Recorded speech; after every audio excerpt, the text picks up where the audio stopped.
السلام علیکم ورحمۃ اللہ وبرکاتہ۔ بسم اللہ الرحمن الرحیم۔ سورۃ المعارج میں اللہ تعالیٰ فرماتے ہیں والذین فی اموالہم حق معلوم للسائل والمحروم، وہ جن کے مالوں میں ایک مقرر حصہ ہے سوال کرنے والے کے لیے اور اس کے لیے جسے نہیں دیا جاتا، محروم کے لیے۔ تو بیسیکلی الہدا کے جو کھانا کھلانے اور راشن تقسیم کرنے کے پروجیکٹس ہیں، یہ ایسے ہی محروم لوگوں کی مدد کے لیے ہیں، مساکین کے لیے ہیں، ایسے لوگوں کے لیے کہ جو اپنی ضروریات صحیح طور پر پوری نہیں کر سکتے، اور سب سے بنیادی اور پہلی ضرورت انسان کی کھانا پینا ہوتی ہے۔ سال بھر جو پروجیکٹ چلتا ہے وہ تو تعاون المسکین کا ہے، الہدا دسترخوان کا ہے، لیکن کئی سالوں سے الحمدللہ ہر سال ہم سب رمضان کی آمد کے موقع پر، جو کہ نیکیوں کمانے کا ایک بہترین موقع ہے، ہم راشن تقسیم کرتے ہیں، اور یہ سلسلہ کئی سالوں سے چلا آ رہا ہے۔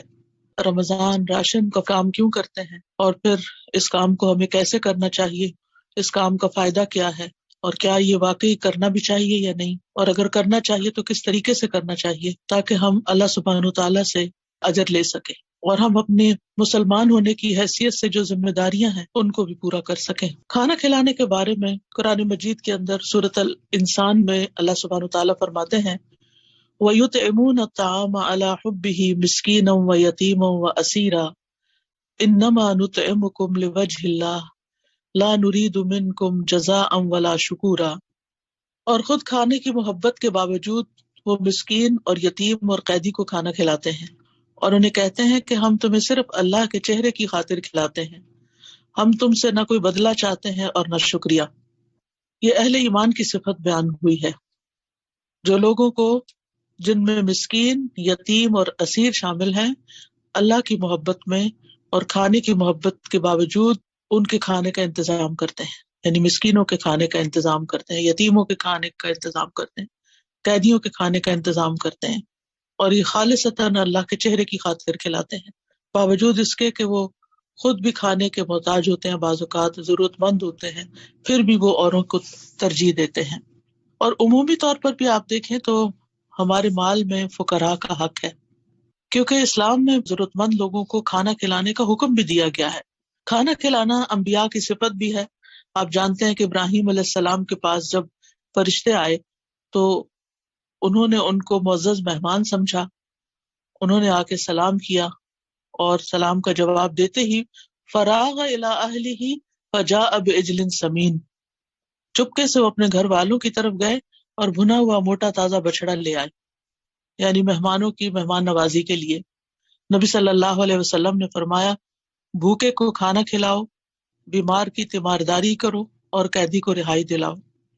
اور دوسرے کو کھانا کھلانا ایک کٹھن کام بھی ہے، جیسے کہ قرآن مجید میں آتا ہے فَلَاقْتَحَمَ الْعَقَبَةَ وَمَا أَدْرَاكَ مَا الْعَقَبَةُ فَكُّ رَقَبَةٍ أَوْ إِطْعَامٌ فِي يَوْمٍ ذِي مَسْغَبَةٍ يَتِيمًا ذَا مَقْرَبَةٍ أَوْ مِسْكِينًا ذَا مَتْرَبَةٍ۔ پھر وہ مشکل گھاٹی میں نہ گھسا۔ یہ مشکل گھاٹی کیا ہے، اور تجھے کس چیز نے معلوم کروایا کہ وہ مشکل گھاٹی کیا ہے؟ وہ گردن چھڑانا، یعنی یہ مشکل کاموں میں سے ہے، یا کسی بھوک والے دن میں کھانا کھلانا ہے، یا کسی قرابت والے یتیم کو، یا مٹی میں ملے ہوئے مسکین کو۔ یعنی جب ضرورت زیادہ ہو تو اس موقع پر، خاص طور پر جب انسان خود بھی محتاج ہو، تو دوسروں کی بھوک کا خیال کرتے ہوئے انہیں کھانا کھلانا۔ نبی صلی اللہ علیہ وسلم نے عورتوں کو بھی تلقین کی ہے کہ وہ بھی اپنے ہمسایوں کو اپنے کھانے میں شریک کرتی رہیں۔ آپ فرمایا کرتے تھے اے مسلمان عورتوں، تم میں کوئی اپنی ہمسائی کے گھر بکری کا ایک کھر بھیجنے کو بھی حقیر نہ سمجھے، یعنی جو بھی میسر ہو، تھوڑا ہو یا زیادہ، دوسروں کو اس میں شریک کیا جائے، اور نہ صرف یہ کہ خود کھلایا جائے بلکہ دوسروں کو بھی ابھارا جائے۔ سورۃ الحاقہ میں آتا ہے کہ وہ لوگ جو جہنم میں جائیں گے، ان میں سے ایک تو ان کی صفت ہوگی کہ انہ کان لا یؤمن باللہ العظیم، بلا شبہ وہ بہت عظمت والے اللہ پر ایمان نہیں رکھتا تھا، ولا یحض علی طعام المسکین، اور نہ مسکین کو کھانا کھلانے کی ترغیب دیتا تھا۔ یعنی جہنم میں جانے کے لیے تو اتنا ہی کافی تھا کہ وہ ایمان نہیں رکھتا، لیکن خاص طور پر ایک اور جرم کی طرف اشارہ کیا گیا، اور وہ کیا ہے کہ وہ دوسروں کو، مسکینوں کا خیال رکھنے کے لیے نہیں کہتا تھا۔ اس سے کیا پتہ چلتا ہے کہ ہمیں نہ صرف یہ کہ خود کھلانا ہے، خود اپنے مال میں سے دینا ہے بلکہ اوروں کو بھی ترغیب دلانی ہے، یہ بھی ہماری ذمہ داریوں میں سے ہے۔ اور سورۃ المعون میں فرمایا ارأیت الذی یکذب بالدین فذلک الذی یدعو الیتیم ولا یحض علی طعام المسکین، کیا تم نے اس شخص کو دیکھا جو جزا کو جھٹلاتا ہے، یعنی آخرت کو، قیامت کے دن کو جب بدلہ ملے گا، یوم الدین کو، یہی تو ہے جو یتیم کو دھکے دیتا ہے اور مسکین کو کھانا کھلانے کی ترغیب نہیں دیتا۔ یعنی مسکین کے کھانے کی ترغیب دینا، دوسروں کو اس نیک کام میں شریک کرنا، یہ ہماری ذمہ داری بنتی ہے۔ ابو درداء رضی اللہ عنہ اپنی بیوی کو مساکین کی وجہ سے زیادہ شوربہ بنانے کی ترغیب دیتے تھے۔ وہ کہتے تھے کہ ہم نے ایمان لانے کے ساتھ آدھی زنجیر اتار پھینکی ہے، یعنی جہنم کی زنجیر آدھی اتار پھینکی ہے، کیا ہم باقی کی آدھی بھی نہ اتار پھینکیں؟ اور یہ بات انہوں نے اسی آیت سے اخذ کی کہ ایمان کے ساتھ وہ آدھی زنجیر اتار دی، اور دوسری یہ ہے کہ یتیم اور مسکین کا خیال رکھنا اور ان کو کھانا کھلانا۔ تو یہ ہمارے روزمرہ کے جو ہم نیک کام کرتے ہیں، نماز، قرآن کی تلاوت، تعلیم، درس و تدریس، اور اس کے علاوہ باقی کام، ان میں یہ کام جو ہے کھانا کھلانے والا، اس کو بھی ہم اپنی لسٹ میں شامل کر لیں۔ اگر ممکن ہو تو روزمرہ کے کاموں میں کچھ نہ کچھ شامل کر لیں، ورنہ الحمدللہ الہدیٰ نے یہ پلیٹ فارم اسی لیے مہیا کیا ہے کہ اگر ہمارے اپنے پاس وقت نہیں ہے، موقع نہیں ہے، ہمیں طریقہ نہیں آتا، ہم سب تک نہیں پہنچ سکتے، تو پھر ہم سب اپنے پیسے ایک جگہ جمع کریں اور وہاں سے راشن خریدا جائے، وہاں سے تعام مسکین کی پلاننگ کی جائے اور ضرورت مندوں تک پہنچا جائے۔ تو اس میں بہت سے لوگوں کے لیے سہولت ہو جاتی ہے، خاص طور پر وہ لوگ جو ملک سے باہر رہتے ہیں اور وہ اپنے ارد گرد کوئی ایسے مساکین نہیں پاتے، تو وہ مالی طور پر مدد کر کے اس کام میں شریک ہو سکتے ہیں۔ اور پھر یہ ہے کہ اس کام کے لیے خصوصاً یعنی سال بھر بھی راشن کی ڈسٹریبیوشن کسی نہ کسی شکل میں ہوتی رہتی ہے، پکا ہوا کھانا کھلانے کے علاوہ، لیکن خصوصاً رمضان میں کیوں کھانا کھلانے کا بندوبست کیا جائے؟ اس لیے کہ سبھی لوگ روزہ رکھتے ہیں بحیثیت مسلمان کے، تو عموماً یہ ہوتا ہے کہ افطار پارٹیاں ہوتی ہیں، جو تو کھاتے پیتے لوگ ہیں وہ مل کے اور زیادہ اسراف شروع کر دیتے ہیں، اور زیادہ کھانا بننے لگتا ہے گھروں میں، عام روٹین سے زیادہ مزے مزے کے کھانے بنتے ہیں اور پھر وہ دوسروں کو بھی کھلائے جاتے ہیں، لیکن مساکین پھر محروم رہ جاتے ہیں، خصوصاً وہ جو دور دراز کے گاؤں میں، گوٹھوں میں، ڈیروں میں، ایسی جگہوں پہ رہتے ہیں جہاں عام لوگ نہ پہنچتے ہیں، کیونکہ شہر کے بھی جو امیر لوگ ہیں وہ غریب لوگوں کو دیتے ہیں تو اس شہر کے اندر کی کچی بستیوں تک پہنچ جاتے ہیں، لیکن شہر سے باہر دور دراز کے علاقے، تو الہدیٰ کا مقصد کیا ہے کہ ہم ایسی جگہوں پر پہنچیں جہاں عام لوگ نہیں پہنچتے، اور ایسے ضرورت مندوں کو پہچانے کہ جو سفید پوش ہوتے ہیں اور ان کو عام لوگ نہیں پہچانتے، لیکن ان کے قریبی ساتھی اور قریب میں رہنے والے لوگ ان کی ضرورت کو سمجھتے ہیں۔ تو بطور خاص رمضان میں جب وہ روزے سے ہیں اور ان کا بھی دل چاہتا ہے کہ کوئی ایسی چیز کھائیں کہ جس سے وہ اگلے روزے کے لیے طاقت پائیں، تو ان کے لیے انتظام کرنا بھی ضروری ہے۔ رسول اللہ صلی اللہ علیہ وسلم نے فرمایا، جس نے روزے دار کا روزہ افطار کرایا اسے ان روزے داروں کے برابر ثواب ملے گا، لیکن ان کے ثواب میں کچھ کمی نہیں ہوگی۔ تو یہ افطار بھی ہے، اور سحور کے لیے بھی، یعنی جب ہم رمضان راشن دے دیتے ہیں تو اس میں صرف افطاری کا سامان نہیں ہوتا، وہ سحری میں بھی استعمال ہوتا ہے۔ رسول اللہ صلی اللہ علیہ وسلم جو تھے وہ دوسروں کو سحری میں شریک کرتے تھے۔ ارباز بن ساریہ کہتے ہیں کہ رسول اللہ صلی اللہ علیہ وسلم نے مجھے رمضان میں سحری کے لیے بلایا اور فرمایا، آؤ مبارک کھانا کھا لو۔ تو آپ کا یہ جو رمضان راشن دینا ہے یہ ایک طرح سے ایک بابرکت کام بھی ہے۔ بہت سے سلف صالحین جب روزہ رکھتے تھے تو اپنی افطاری کے کھانے میں دوسروں کو ساتھ کھلانے کو ترجیح دیتے تھے۔ ان میں سے خصوصاً حضرت عبداللہ بن عمر، داؤد طائی، مالک بن دینار اور احمد بن حنبل کا ذکر ملتا ہے۔ ابن عمر یتیموں اور مساکین کے ساتھ روزہ افطار کرتے تھے۔ اگر ابن عمر کو یہ علم ہو جاتا کہ ان کے گھر والوں نے ان کو مساکین اور یتیموں سے دور ہٹا دیا ہے تو اس رات وہ افطاری نہ کھاتے، یعنی روزہ تو کھول لیتے لیکن وہ پھر کھانا نہیں کھاتے تھے، یعنی اتنا زیادہ وہ احساس کرتے تھے۔ اور گھر والوں کے ساتھ یہ معاملہ اس لیے تاکہ اس چیز کو وہ بھی اہمیت دیں۔ اور پھر یہ ہے کہ اکیلے افطار کی بجائے لوگوں کے ساتھ مل کر افطار کرنا جو ہے وہ زیادہ افضل ہوتا ہے۔ ابو سوار ادبی کہتے ہیں کہ بنو عدی کے کچھ لوگ مسجد میں نماز پڑھتے تھے ان میں سے کسی ایک نے کبھی اکیلے اس طرح افطاری نہیں کی کہ وہ کھانے پر اکیلے ہوں. اگر ان کو کوئی کھانے والا ساتھ مل جاتا تو وہ کھا لیتے، ورنہ وہ اپنا کھانا مسجد کی طرف لے جاتے تو وہ لوگوں کے ساتھ کھاتے اور لوگ ان کے ساتھ کھاتے. اس لیے آپ دیکھیں مساجد کے اندر افطاری کا انتظام ہوتا ہے. لوگ اپنے پیسے اکٹھے کر لیتے ہیں، یا پھر ایک دن ایک شخص پورے مہینے کے لیے لوگ اپنا اپنا دن لکھوا دیتے ہیں اور اس دن کی افطاری کے پیسے وہ جمع کراتے ہیں. لوگ اپنے اپنے کاموں سے، جاب سے واپس آتے ہیں اور مساجد کے اندر افطار بھی ہوتی ہے، کوئی لیکچر بھی ہو جاتا ہے، اور اس کے ساتھ یہ کہ پھر نماز بھی ہو جاتی ہے. چونکہ کھانا کھایا ہوتا ہے تو پھر بعد میں کچھ وقفے کے بعد تراویح شروع ہو جاتی ہے تو تراویح بھی پڑھ لیتے ہیں. تو اس طرح خواتین کو بھی تراویح پڑھنے کا موقع مل جاتا ہے، مرد حضرات کو بھی، اور بچے بھی مساجد کو دیکھ لیتے ہیں. یعنی اس میں کئی ایک خیر کے کام شامل ہو جاتے ہیں. پھر اسی طرح کچھ سلف صالحین تو ایسے تھے جو خود روزہ رکھتے اور بیٹھ کر دوسرے غریب و مسکینوں کی خدمت کرتے اور ان کو کھانا کھلاتے، ان کو راحت پہنچاتے. ان میں خصوصاً حضرت حسن بصری اور عبداللہ بن مبارک ہیں.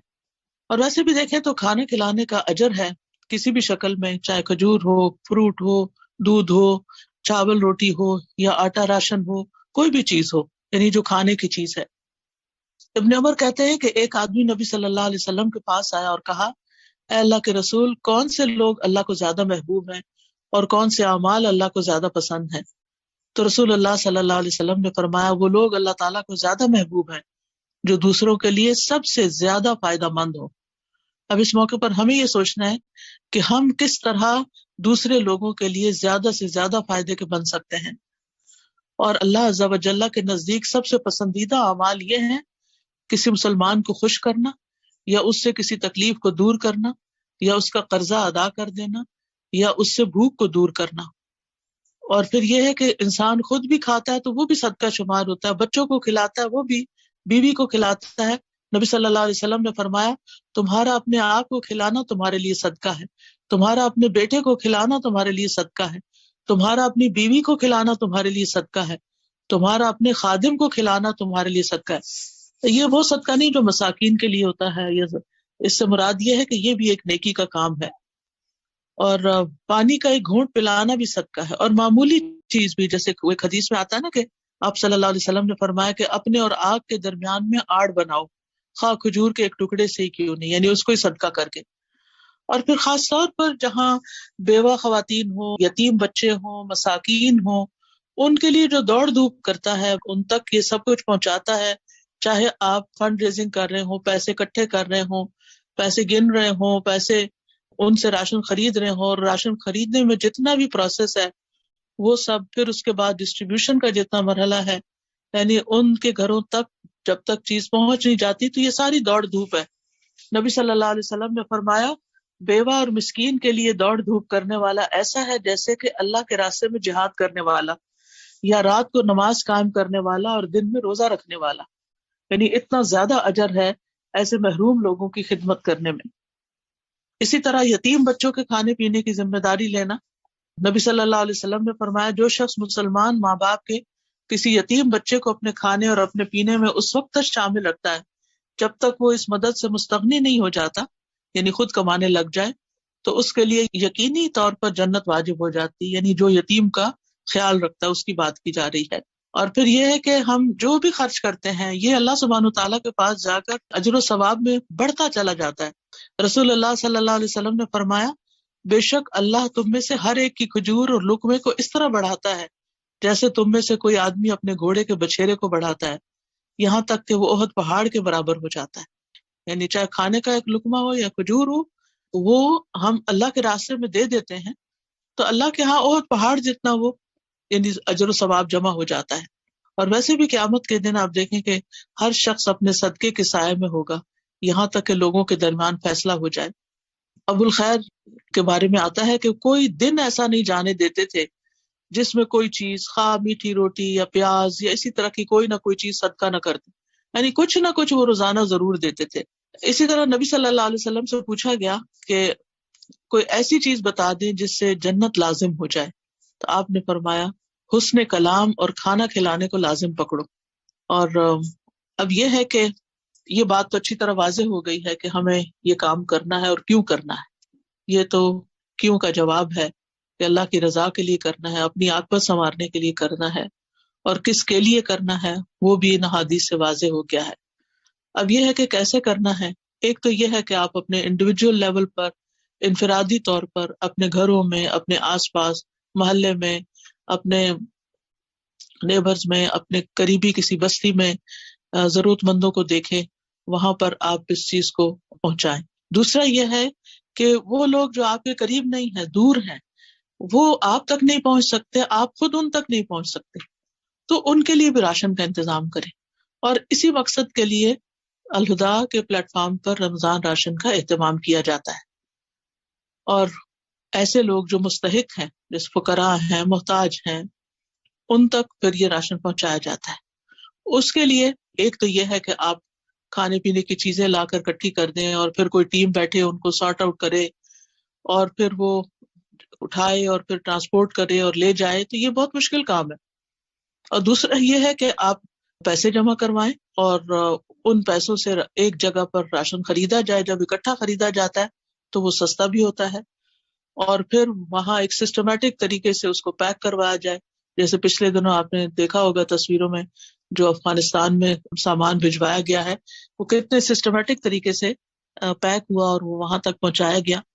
تو اسی طرح پھر اس کے پیک بنوا کے لوگوں تک پہنچا دیا جائے۔ تو اس کے لیے ضرورت اس بات کی ہے کہ پھر فنڈ ریزنگ کی جائے۔ فنڈ ریزنگ کے لیے ایک تو یہ کہ ہم اپنے ذاتی مال میں سے کچھ دیں،